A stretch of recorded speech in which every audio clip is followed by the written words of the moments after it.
Sometimes what feels like betrayal is actually liberation. Sometimes what feels like rejection is actually protection.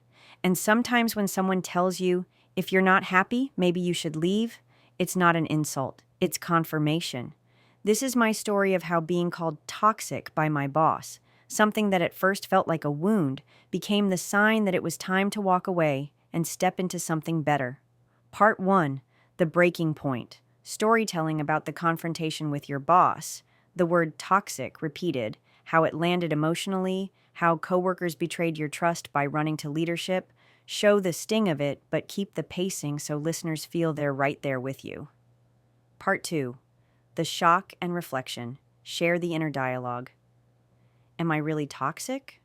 Or is this just a label put on me because I spoke the truth? Talk about venting, how you felt silenced, how nursing is already hard. Show the humanity and vulnerability. Part 3: The Hidden Blessing. Pivot.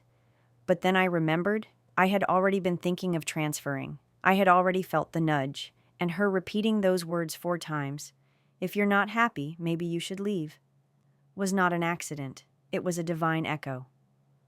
Part 4: The Confirmation. Share the victory moment. You went to HR, you confirmed the transfer, and suddenly what felt like a cage became an open door. Talk about the relief, the excitement, and the gratitude for new beginnings. Part 5: The Teaching Moment. This is where you flip it for the audience. Teach.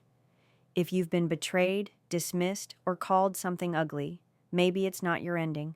Maybe it's your permission slip. Maybe it's the universe, God, or destiny pushing you toward the place you truly belong. Part 6: Encouragement for the listener. Encourage them to pay attention to repeated phrases, patterns, and signs. Not fear endings. They often precede new beginnings. Believe that their worth is not defined by labels others throw at them. I was called toxic, but what I really was done. And because I had the courage to leave, I am stepping into peace, alignment, and freedom. So if you're listening right now and you've been hurt at work, betrayed by friends, or dismissed by someone in power, remember this: rejection is not always a curse. Sometimes it's your redirection. Sometimes it's your rescue.